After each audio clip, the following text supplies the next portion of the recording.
Hey guys, welcome to Recovery Lab.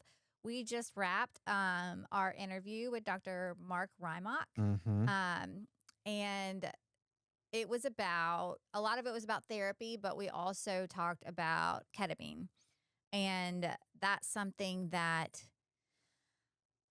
I just have some thoughts on. Mhm. I'm glad that we got to interview Dr. Hrymoc. What do you think about it, David? How Well, was that experience for you? I mean, I've abused. I'm a multi-substance abuser. I mean, I used a Mm-hmm. lot of stuff growing up. I've used everything from Benadryl to ketamine to weed, whatever. And so it was definitely difficult for me to listen to. Is this is something that I've abused, Yeah. and to hear that it could be used in any kind of therapy, it's kind of just like I got the cotton in my ears at this point because Mm-hmm. I don't want to mess with my sobriety is the most precious thing in my life, and something that's going to knock that off. I don't care what it is. I don't want to. I don't really want to. And for me, not what I want to do.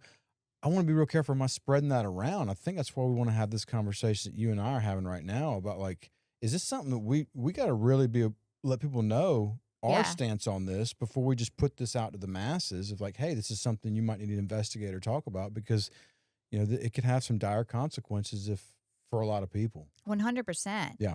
If I if I'm not working my program, if I'm not going to meetings, if I'm not working with other alcoholics, then that feeling of like wanting to change the way I feel Hmm. and just that uncomfortability, that's going to sneak back in. And when I hear of something that is going to change my life and make me better, and also it feels like laughing gas, like Right. that that could very quickly, if I'm not in a good place, that could sound like a good idea to me. And all of a sudden, my kids, who I'm loving being a mom to, my Hmm. husband, who I adore, all these things, all these blessings that I've gotten from this program are very quickly up for grabs Hmm. because I'm honestly considering throwing all of that away for a trip.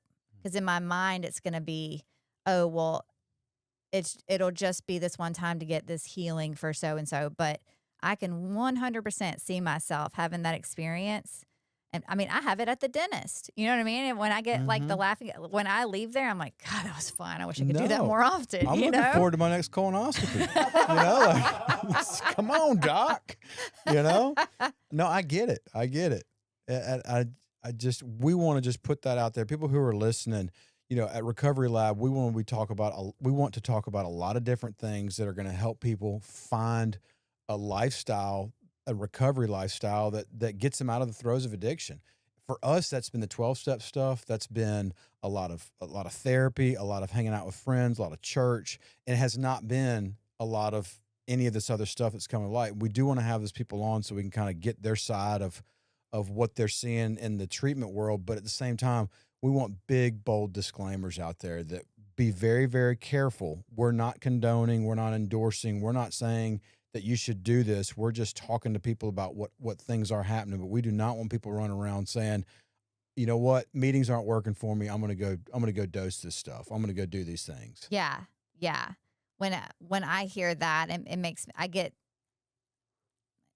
don't know. I don't know. I don't know. This whole thing is tricky for us. Mhm. And I do credit Dr. Rymock for coming on here and answering or trying to answer these questions that we have. And so, you know, the fact that I don't like I'll just say I don't think ketamine is a good idea for people struggling with substance use. Mhm. That's just I'm just going to say it and that's how I feel about it.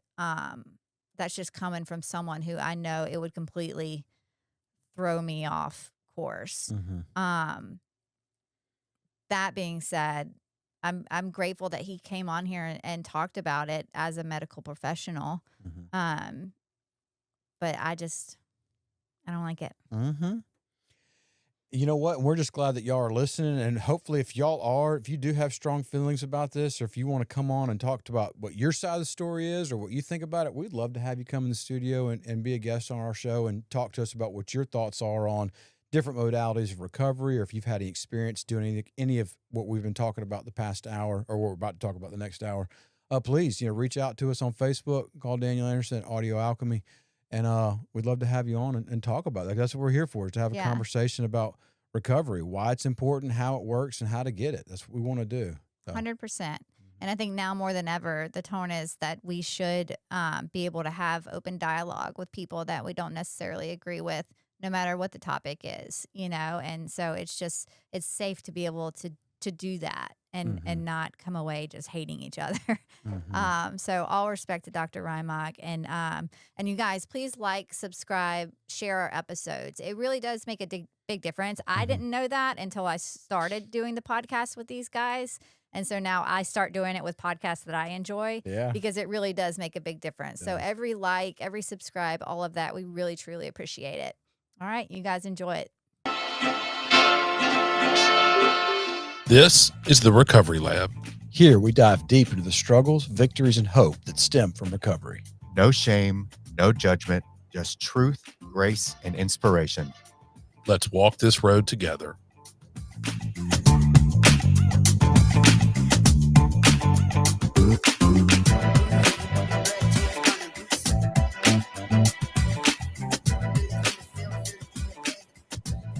Man, that intro never gets old, man. I love watching that video, and you're getting better at it, but it's still fun to watch. Welcome back to Recovery Lab. I'm David Sugg. I'm Brynn Knox. I'm Daniel Anderson. And we are the Recovery Lab. And we are here this week with a psychiatrist dealing with helping people with addiction. I'm super excited to interview you, Mark Hrymoc.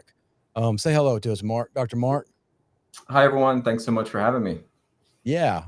So it's taken us a little while to get you on the podcast. We're super excited to hear what you have to say today about how you're helping people deal with addiction, how you're helping people deal with maybe some dual diagnosis stuff, just mental health in general. But just before I put words in your mouth, tell us, what do you do for people suffering from addiction? What is your specialty?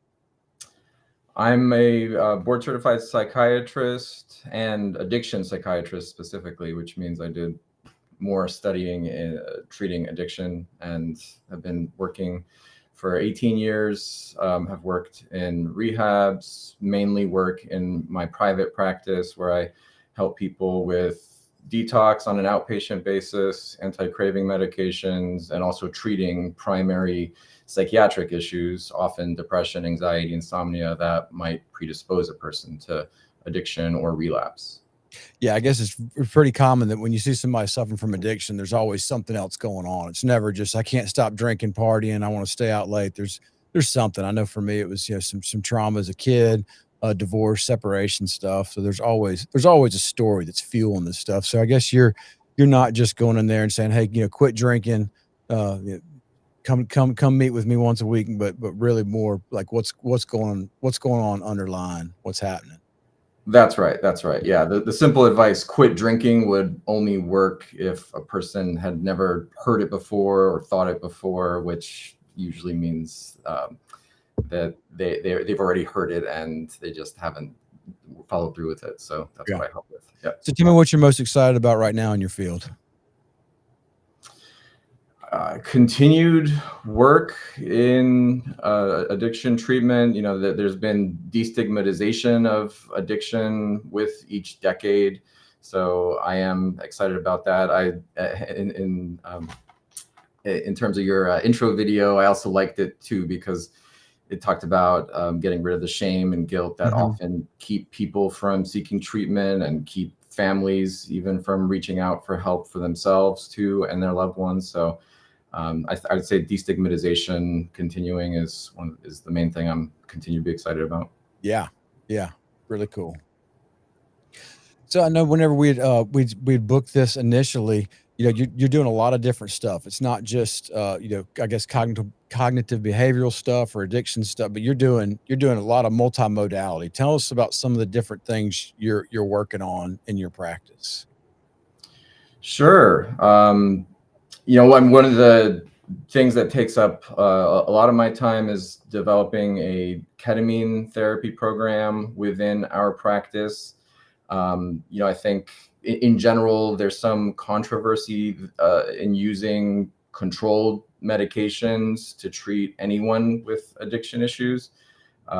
Same could be said for treating ADHD with stimulants in someone who may have had a substance issue, or even treating things like anxiety or sleep issues with medications like benzodiazepines.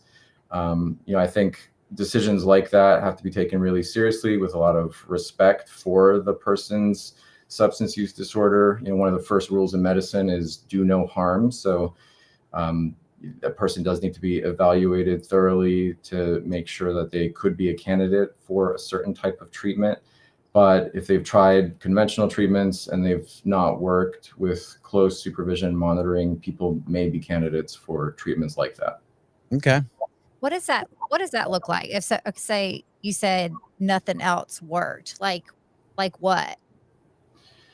For treating depression, let's say, that tends to be the most common mood issue. People often, by the time they get to me, will have tried a few different antidepressants, often 10 or more. So medication treatment having failed, and also various types of therapy, which could include a few stints of residential treatment, a few stints of outpatient therapy, meeting with a therapist once a week. And yet people might still be struggling with mood issues and substance issues. And those two issues can also feed off each other and destabilize each other too. Mm. But what are they doing for their substance issues that aren't working besides therapy? A lot of people have tried 12-step meetings and for one reason or another don't gel with it. They don't bond to it. They say they've tried it, and that could be looked at and debated too. But their belief is that, let's say they've tried 12-step and that doesn't resonate with them. It's not something that they have found a solution in. And likewise, they may have tried other types of treatment too, and yet they continue to struggle. Do you have any lived experience with addiction, or you're just one of those crazy people that decided to work with us? I have lived experience as a family member of people with addiction issues. My family's Eastern European, Polish specifically. So vodka at times has seemed like the national drink, especially when I was growing up. So, I have a really close-knit family. So a lot of uncles, aunts, cousins that have certainly had alcohol issues. There have been some opioid issues in my family. Thankfully, I've not had a specific substance issue, and no one in my immediate household has, but I've definitely seen the fallout that it can cause in families of my cousins and things like that. Is that what made you want to get into this, or you just found it more interesting than other things? Yeah, I'd say that sparked my interest. To be frank, my mother actually was a physician, but she was a smoker when I was growing up. That's actually one member of my immediate household that had issues. And in general, I was just fairly interested in people and the reasons they did the things they did, why they made the decisions that they did. And, got studying psychology in college, really liked that. I worked at a drug treatment research center in college, which to me introduced the concept of actually using medications to treat addictions. And I continued that interest through med school and residency in psychiatry, and brought me to where I am today. When you were growing up and you saw like the fallout in your extended family from like the decisions that these people were making because of vodka or because of whatever they were struggling with, did you look at those situations and be like dude, stop, you know what I mean? And then like, if you felt that way, like, why can't they just stop? When did you realize like, oh, maybe they can't stop on their own? And what was that like? Yeah. Yes, everyone would tell people to stop, let's say. And I remember even like as a kid, my mom would say smoking a cigarette outside and me coming by behind her with scissors and like cutting it in half, and she would stop.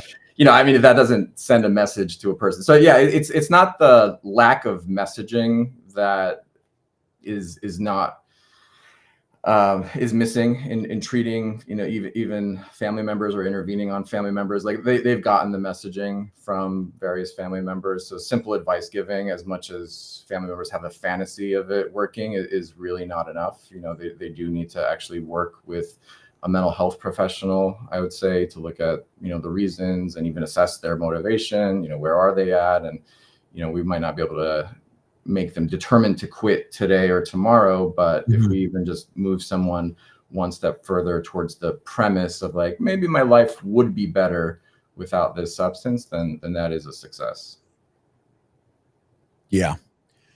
I know when I was in the throes of addiction, it took me a long, long time to just kind of even get prepped to get prepped. I mean, like I went through counseling and therapy and treatment centers and then jails and then prison. And I mean, I had to hear it a whole lot before I could even get to a spot of, I don't know, how does the book describe it? A state of reasonableness. I mean, I had to get beat down and get a lot of information, and before I could really even understand what was going on. Because for a long time, I was just convinced that there were just too many damn rules. Like if y'all would stop making rules and stop patrolling my street and give me enough money, then there would be no problem. Everything would be fine. And the thing is there were times when I got that, the cops didn't come around. I had plenty of money and I was still miserable because the addiction was still just kicking my tail. And then the worst of it is when the drugs and alcohol stop working and you're just all left with that loneliness, that despair. I mean, it's just now I'm not even drinking to catch a buzz. I'm drinking so maybe I don't wake up, maybe they'll just take me out. And that's when I was ready. That's when I was really, really ready. Let's do something different. As honest and as desperate as a dying person could be, I was like, all right, let's do this. And thankfully for me, I've been able to get sober, be continuously sober now for almost 16 years by the grace of God and 12-step meetings and people like y'all in places like this. But I've done it pretty much strictly through the 12-step model, get a sponsor. I blew his phone up for the first 3 years. I'm going to they say go to 90 and 90.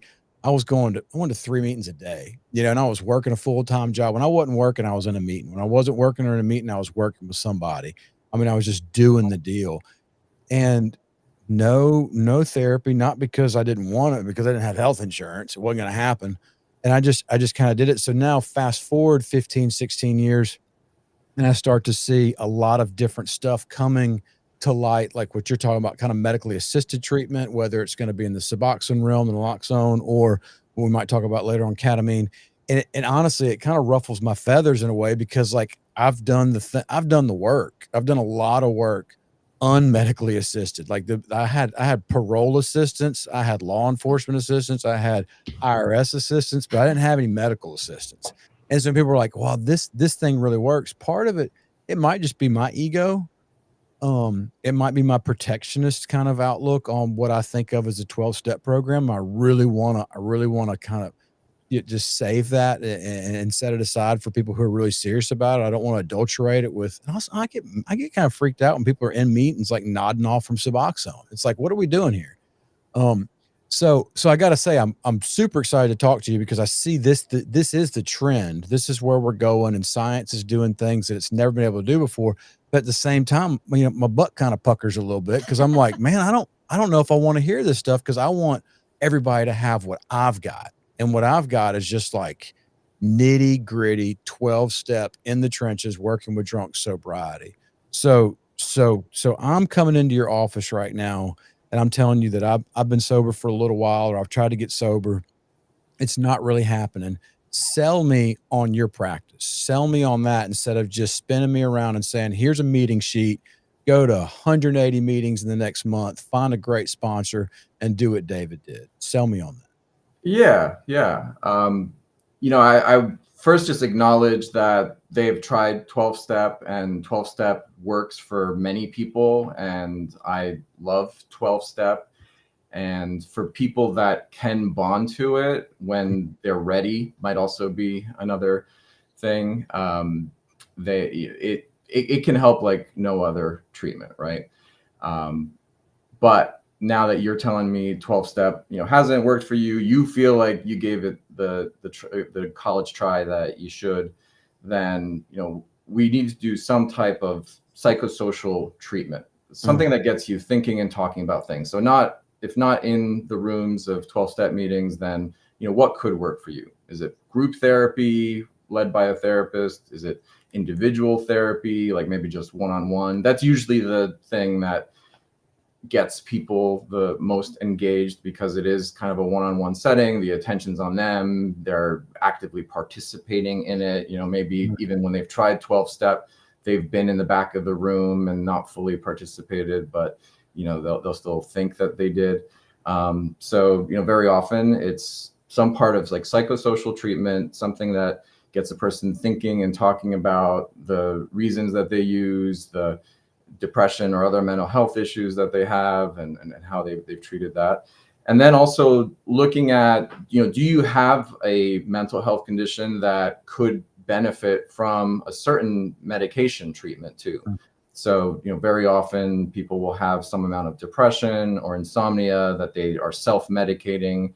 I definitely see people with addiction issues as being like amateur psychopharmacologists without any degree, and they are just, medicating themselves most of the time for either trauma, depression, insomnia. So, let's look at those things, because substances that are out there that people commonly use, alcohol, opioids, nicotine, they don't make for great medications, and that's the reason we call them drugs. They're self-administered.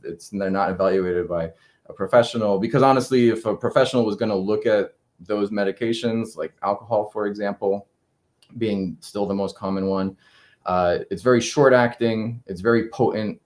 The difference between a quote effective dose and a problematic dose and even overdose is very small. So dosing is really hard, and it's metabolized by the body in an hour. So, no one's going to be able to accomplish the balancing act, though many try for a long time unsuccessfully. Yeah, I stayed drunk all day, so that was my trick. Yeah. Like, so, this is not working at 11. Yeah. So there are better medications than alcohol that are out there, right? And so, let's talk about those. So could be like SSRIs, also known as antidepressants, that just in general reduce the amount of depression and anxiety in a person's emotional climate, make a person less predisposed to having their mood issues become a problem in and of themselves, right? Life throws everyone curveballs. There'll be stresses. I also want to know about stresses in a person's life and what they're dealing with. But stresses, if anything, should kind of be like indicator lights on a car dashboard, like a little beeping here or a light here, but it doesn't necessarily derail a person's travel down the road.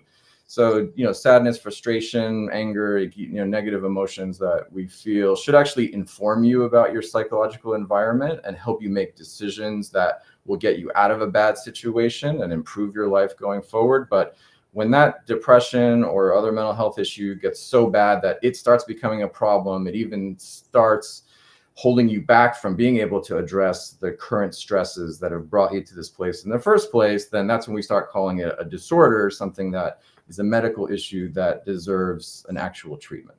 So tell me, this ketamine back when I was getting messed up was like, okay, we're out of alcohol. We don't have any more Lortabs. All the crack is gone. We've got this thing that we stole from my vet. It's called ketamine, and we can it'll put us under. It's not going to be a lot of fun. In fact, it was called a K-hole. Yeah, let's get the K-hole. Yeah, baby. it was a dreadful. It was just like, the buzz of last resort. Like, let's just do it, man. You snort them, plug them, eat them, whatever. But it was not like, hey, I've got some ketamine. Why don't you guys come over? We're gonna have a good time. Let's have a spiritual experience. Yeah, but it was something that was available if we were, like up there with like Dramamine or Benadryl. Okay, we got some, whatever. But so tell me, how does it go from this, like, not really even I know some guys did abuse it, but it was, this kind of lesser street drug that wasn't used a whole lot, to now it's got some kind of a use when it's put in the hands of a practitioner who knows how to do whatever you're doing. How does it go? Like, who's the first doctor sitting around is like, wow, man, this is really helpful. This is doing something besides just like putting a cat under. Yeah. It was first discovered to be useful when people undergoing surgeries were receiving ketamine were reporting that their mood was better after the surgery. Their depression actually got better as a secondary result of whatever primary surgery that they were getting, and so then it was studied and determined to be an actual fast-acting and potent treatment for depression. Going back to your first, how is it working as a different than just like the Wellbutrin's, Prozac antidepressant? What's the difference here between, because it's not the same thing. It's not an SSRI. It's not like, what is it doing that those other things aren't doing?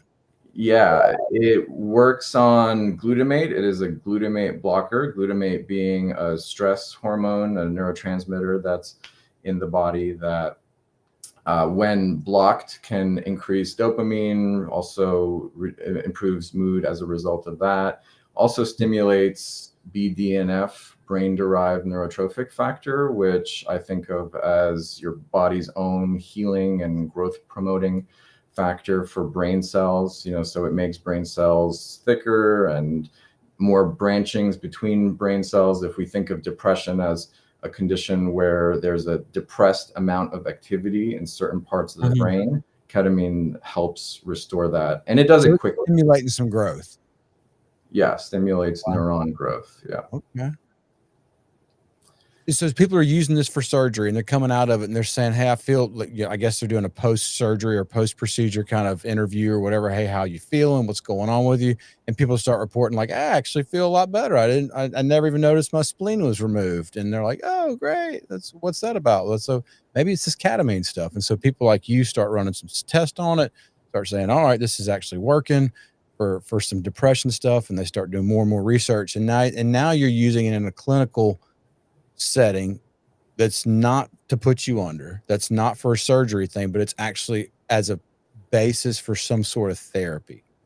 Now tell me what that experience looks like, what's going on there, and how is that different from me eating it in my closet to using it for surgery to you actually doing something in like a very, very different dosing, but also while you're taking this stuff, you're doing things. It's not just here, take this and report back to me. Tell me about what someone like you does with ketamine.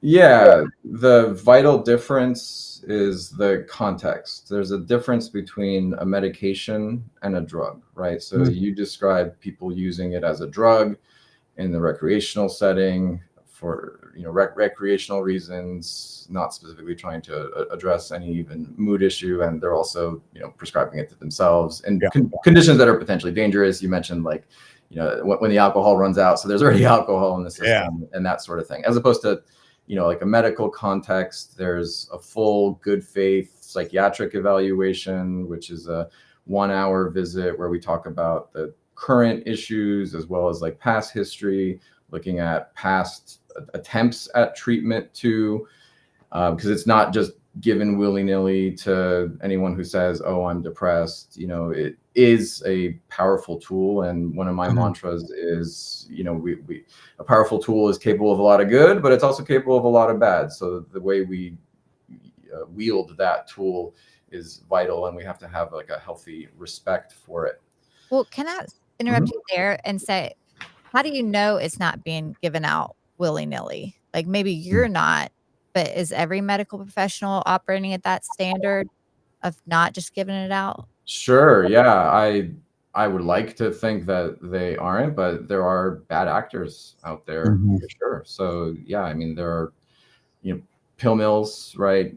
Places where people can see, professionals who are still licensed and, just don't have screening criteria, ultimately trade dollars for, a prescription. Like one term is like gas and go ketamine clinics, where it's almost like a person is a gas tank, leaving a credit card on the table kind of thing. So yeah, definitely there are people that are not respecting it, using it unethically, using it for ulterior motives, financial benefit as opposed to the patient's best interest. I've seen it on the Secret Lives of Mormon Wives. Tell me about that. I've never seen that show. I want to know. Yeah, me neither. Basically, they're just going into this clinic just for the trip. because they can't drink or anything like that because they're Mormon. Oh. They can't do anything. And so, but they're allowed to do ketamine for some reason. And so they go to this clinic and it shows them on the TV and they're like in there tripping. And the alcoholic addict in me is like, whoa, that looks fun. And doctors say this is good for people with addiction. So I don't know. It doesn't, is it like tripping? Have you done it?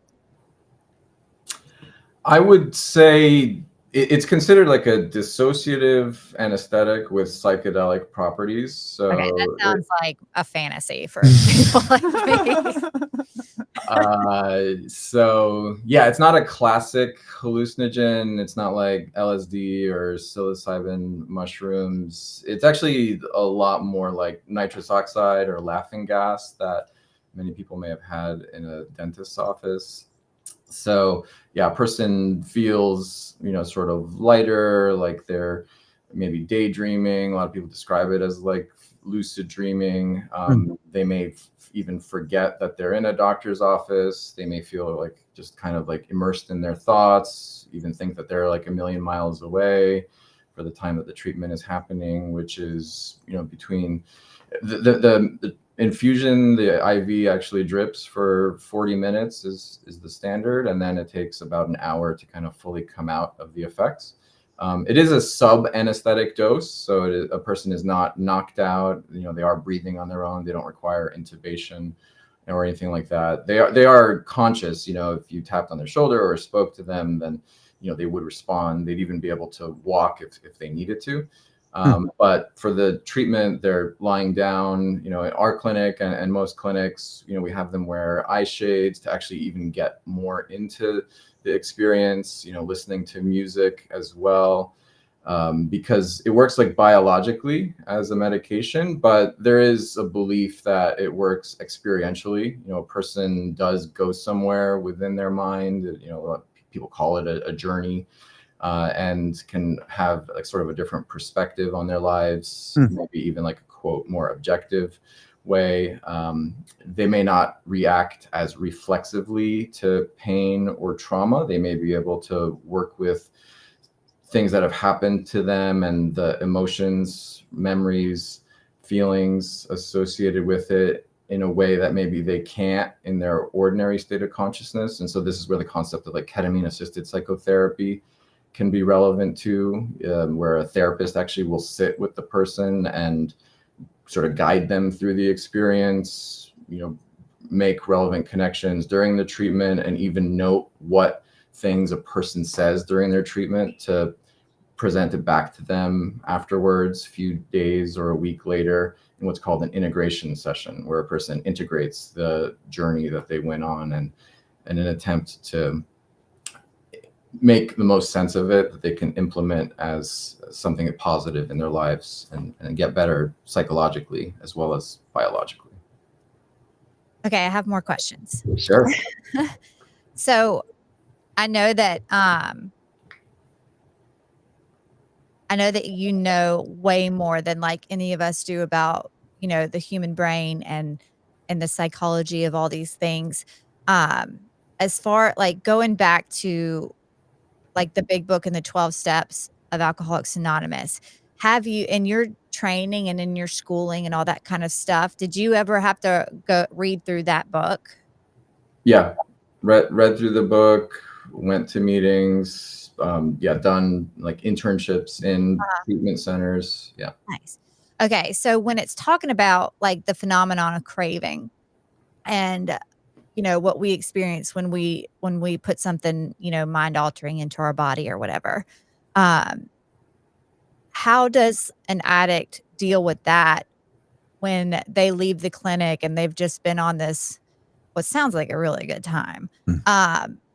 How do they deal with that as far as the phenomenon of craving goes? Because I could see myself leaving the clinic and be like, oh my God, I'm ready to get back. I want to go back. I want to go back. I want to go back. And it just really taken up all of my brain space. Yeah. I mean, first of all, I would say not everyone has a good time. Sometimes people, confront their demons, so to speak. They may have even, negative emotions elicited from the experience. The concept of like medication doesn't always taste good is relevant here too. Sometimes, they do have a quote good time.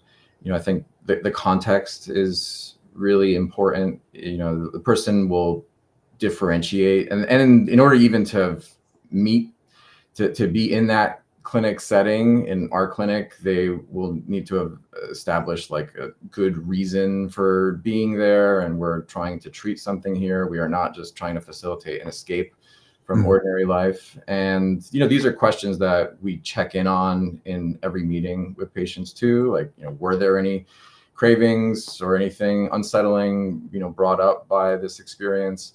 We'll only give the treatment to people who are in good and solid recovery as well. And I find that a very positive indicator for me is when someone that's in recovery actually, to me, expresses a worry or anxiety about, this treatment, and, will it make them crave or relapse? And to me, that means like they're already within them, like a self-protective vigilance about like anything destabilizing them. So these are the types of people that we'll give this treatment to.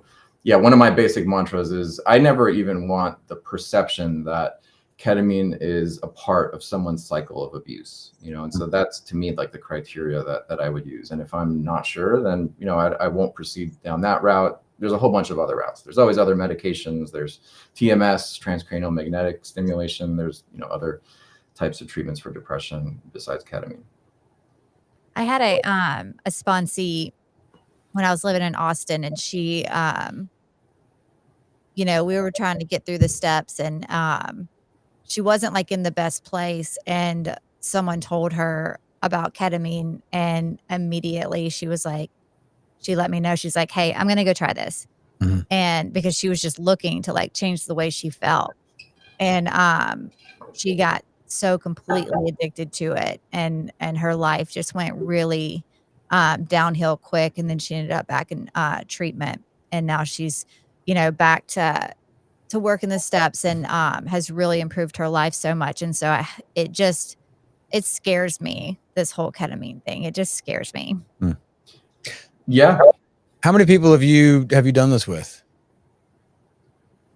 I mean, we started our clinic 6 years ago. So yeah, I'd say 2,000, 3,000 maybe. And what are in the data? What are you seeing? I mean, how many people are coming in? I heard you mention that most of the people are looking to maybe enhance the recovery rather than begin the recovery journey. I think you said something about people that they've already got a kind of an understanding of some stuff. It's not just like, oh, pull them off the bar stool, slap them full of ketamine. It's more of they're kind of on the journey. So to be clear, ketamine is not even recommended as a treatment for addiction. Like, it's not within the standard clinical practice guidelines, which are basically the written published guidelines agreed upon by academics and researchers on like how addiction is treated.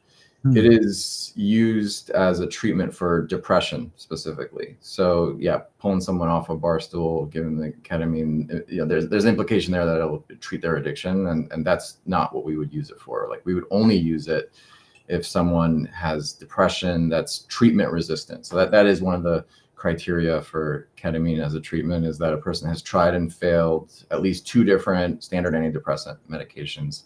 And that's the criteria that we would use. Okay. Well, I didn't even realize that. I thought it was just either. kind of an addiction thing. I didn't realize that it was primarily for depression, as that is a commonly an underlying thing with addiction. It makes sense that we just kind of lump them all together, but it's not. From what you're saying, it's not the first thing. Oh, you got to get sober. Let's try this first. But it's you're getting sober, you're off the drugs, but you're still suffering from some serious depression. You're not making headway.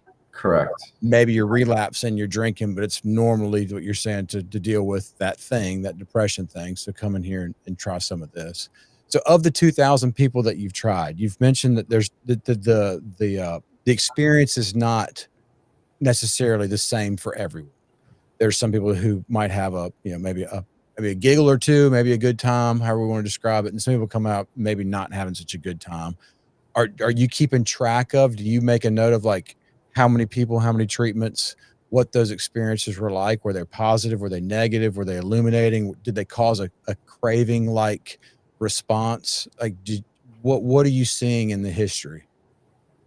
Yeah, I would say in general, as you were even saying before, ketamine is rarely someone's drug of choice. You know, It was never mine. It was always, golly, man, we gotta get out of here. Let's try something. But it was not fun at all. But I do know people who did abuse it. I do. But yeah, anyhow, go ahead. I didn't mean to cut you off.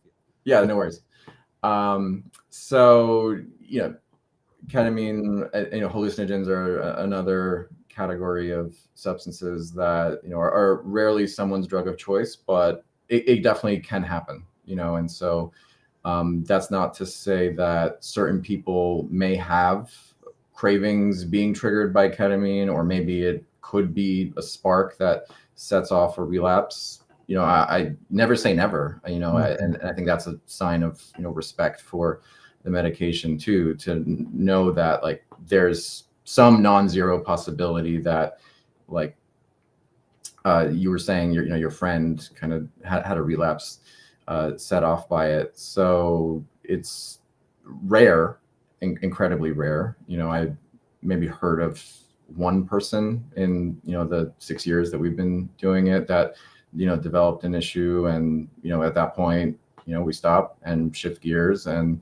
get them into treatment. And like I said, there's plenty of other treatments that are out there too. But on the whole, many more people have benefited than actually been harmed. And so when we weigh decisions in medicine, we always weigh the pros and cons of a certain treatment decision versus the pros and cons of not proceeding down that way. And so we'll only go down that ketamine route if it seems like the expected benefit outweighs the expected risk in a person. How do you know? Do you just believe everyone, like with all the stuff that they tell you, or is there a way to discern, like, okay, this guy, just because we are so sneaky, and to get an Adderall prescription, I know exactly what to say, like stuff like that. Right. And so do you have like complete and total faith that all of these patients are being completely honest with you and saying like, yeah, no, I'm totally fine, no cravings, all that? Or like, what does that look like from your perspective? Yeah, and that really speaks to one of the reasons that I started our ketamine therapy program in the first place, is that I just kept on seeing these examples of other ketamine clinics in our Los Angeles community, that people were showing up, getting ketamine treatments. And I, as a psychiatrist, was only finding out after the patient came back to my office and was telling me about this treatment that they had. And I'm here wondering, like, this person has severe depression. Why not even reach out to their psychiatrist? So I just knew that the way that ketamine treatment was being practiced, especially from 2014 to 2019, really wasn't the way that it should be done. And I felt, as a psychiatrist, also someone who specializes in addiction, that it is important to reach out to other people in a person's life. That could include family members, that certainly includes other healthcare professionals. Like, at a minimum, we do reach out to their other doctors, their therapists. Very often they come in working with a therapist. And I always want to have the green light of all of the quote stakeholders in a person's sobriety, and have everyone understand, what the decision is that we're weighing here. And if they have any questions or objections, voice them now before we kind of proceed down that path. So, to me, that's a sign of a, good faithful investigation, if, for a person's appropriateness for ketamine treatment. Do you have a lot of patients like given consent for you to like talk to their families and all that kind of stuff? Or do you ever run into people that are like, no, like, no one knows I'm doing this? Yeah, the ones that do give consent, I mean, the one type of patient presentation in our office is the family's reaching out to us first. So if the family had made the appointment, and there's they're also like paying for their treatment, let's say, I know that there's family involved, I will then ask for that person's consent to talk to them.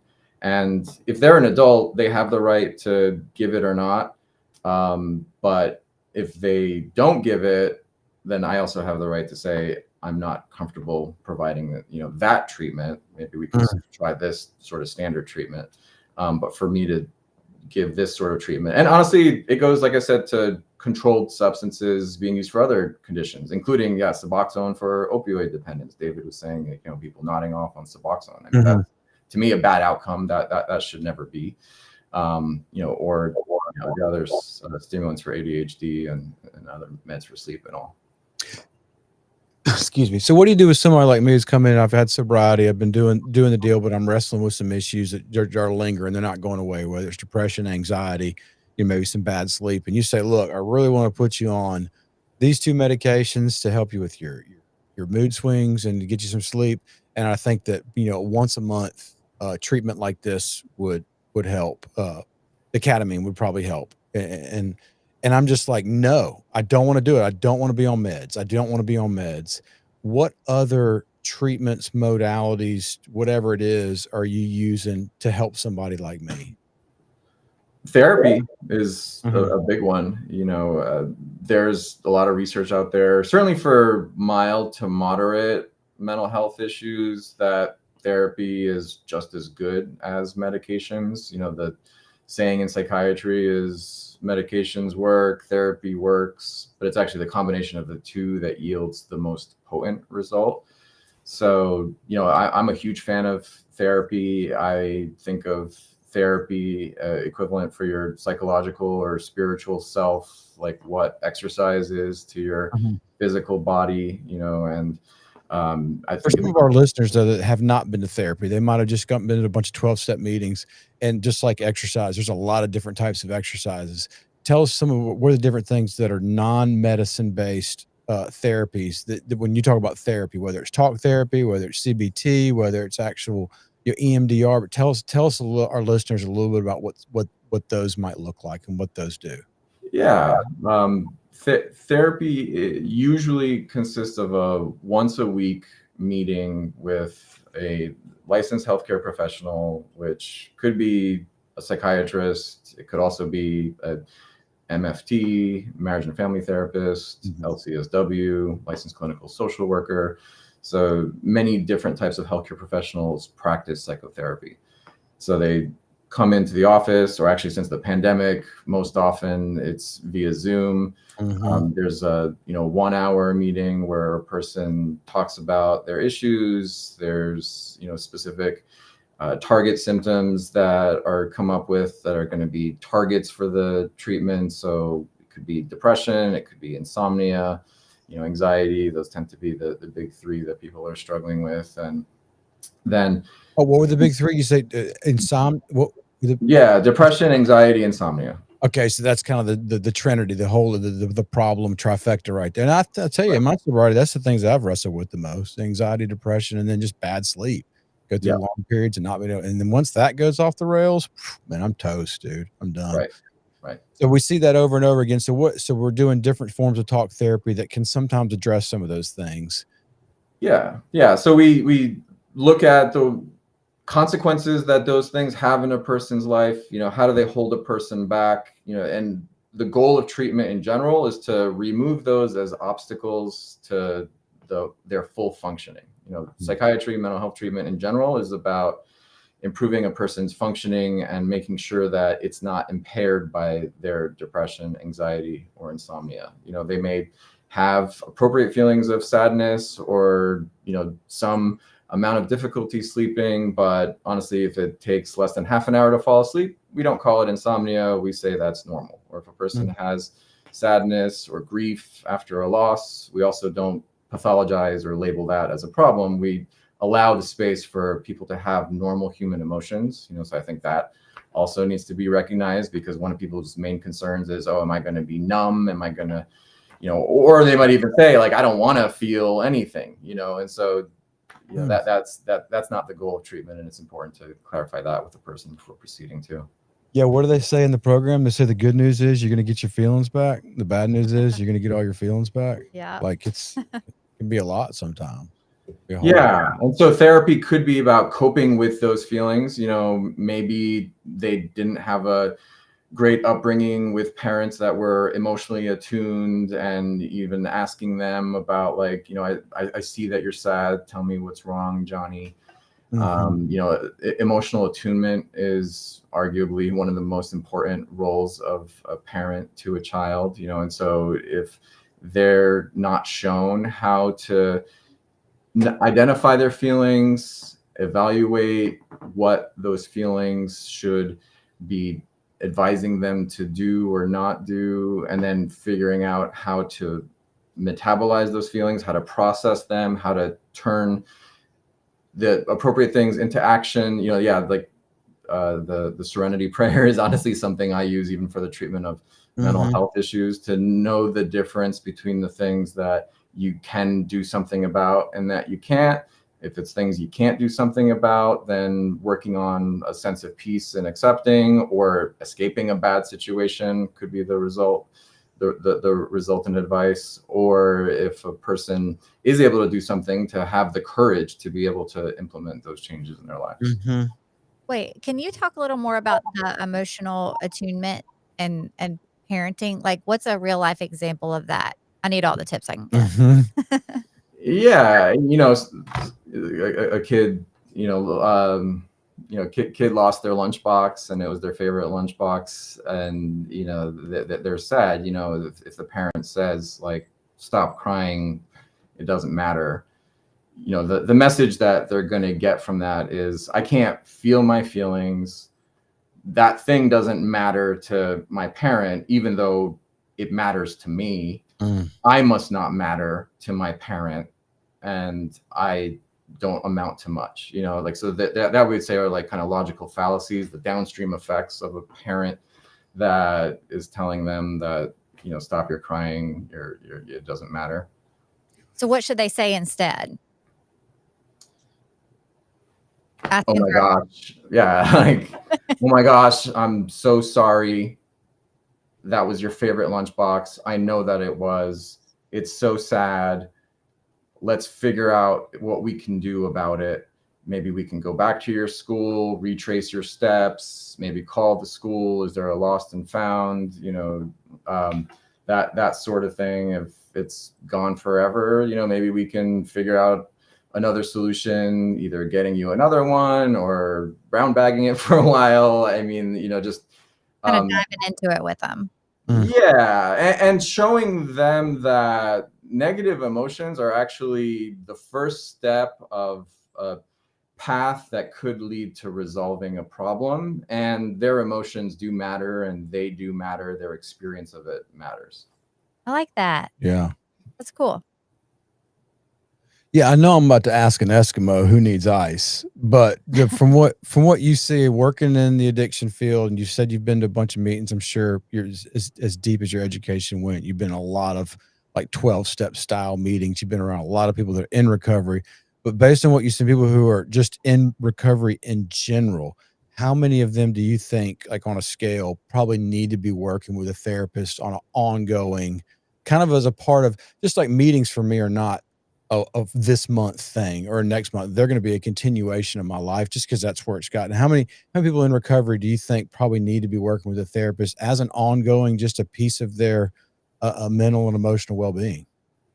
Yeah, I mean, I'd say at some point in their lives, everyone needs therapy. I think, if they have the recovery issues that you've described, like they've met criteria, they deserve to have had some therapy at some point in their lives.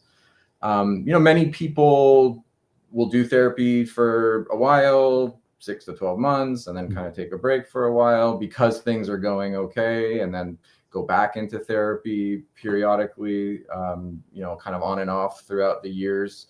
So, at any one point, maybe only 10% of people need, like, quote, ongoing therapy. But even just having that relationship with a therapist is really healing. It can be, as in like a security blanket in a way. Like if the S hits the fan, I can reach out to my therapist. I have a person that's an unbiased professional that has been trained, that can listen to me. So it's not just a friend or someone that it might have other roles in my life that might complicate the type of advice they give me or the insights they give me, because we want someone to be an unbiased professional, and that's one of the criteria of a therapist also. Yeah. So, yeah. Yeah, and I've heard it said, I'm not sure that I've ever done it, but the time to find therapy is sometimes when the crisis isn't happening, when it's not going on. So you can just kind of build a relationship, build a communication, and start working on things when it's not life or death. Cause I know, like, me and my wife have a fight and we're like, we need to go see a therapist, and we look for somebody for a week and then we kind of forget about it. And then, 6 months goes by and the thing pops up again, whatever it was, I didn't pick the lid up or don't take the trash out right or whatever it is. And it's like, we need to find a therapist. And then we look for 2 or 3 weeks and we don't get one. And so it's kind of been like, we should probably just do this when things are good, So like, but then it's like, no, we're going to go shopping. We're going on vacation when things are good. We just don't ever really do it. But I know, but people in addiction, people in recovery, things are going to pop up. Like, it's going to happen. And I've been seeing the same therapist for almost a year and a half. And I got to tell you, we're not really working on anything. We're not working on the thing that brought me into the room right now. Like, the thing that brought me in the room has pretty much been talked about. We've worked through it.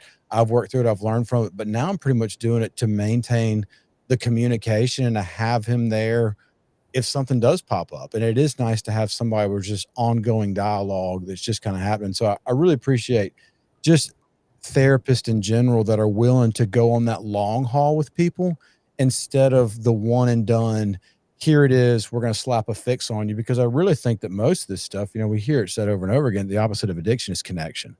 The opposite of addiction is not abstinence. The opposite of addiction is like, I have a real relationship with people that I can talk to. I can work through my emotions, whether it's because I lost my lunchbox or it's because I went through a bad breakup or whatever it is.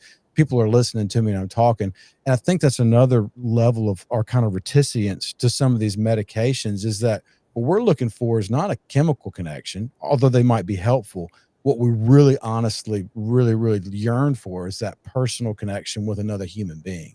And so, like, I'll be very much inclined to go sit down with a therapist and talk about stuff, even if nothing's going on, to deepen that relationship. It's really a hard sell for me to think about other stuff. However, other stuff is medicines. However, I do know friends that I'm like, man, they might benefit from this, because I've seen them go on for years and years and they've just never really made the breakthrough, whatever it is. They go to meetings, they get a sponsor, they try, and then the thing happens over and over again. So I got to tell you, whatever it is that you're doing, whether it's the long-term talk therapy or whether it's some medically assisted stuff, I appreciate you doing what you do and doing what they said, Dr. Silkworth was doing. He was sitting on the firing lines. He said, come sit with us for a little while and you will not see why we're so sympathetic about our work. I mean, like, it's real work. Like, you're seeing the broken families, the despairing wives, you're seeing it every day, and you're trying to be helpful. So no matter what, hard questions we might throw your way or whatever headwinds you might have doing what you do, I got to tell you right now, I appreciate your energy, and I mean, you can tell you're doing it because you believe in it and you want to help people out. So no matter what my biases are, thank you for doing the work that you're doing, and please continue to do it. Yeah, thank you. And thank you for your show and spreading the word too. I really appreciate that as well. So, where can people find you, Dr. Hrymoc? And do you have any advice for anyone out there that is struggling with anxiety, depression, substance use? What you got for them? Yeah, our website is mentalhealthctr.com, the abbreviation for center. The advice that I would give is to reach out to a mental health professional. There is no shame in that.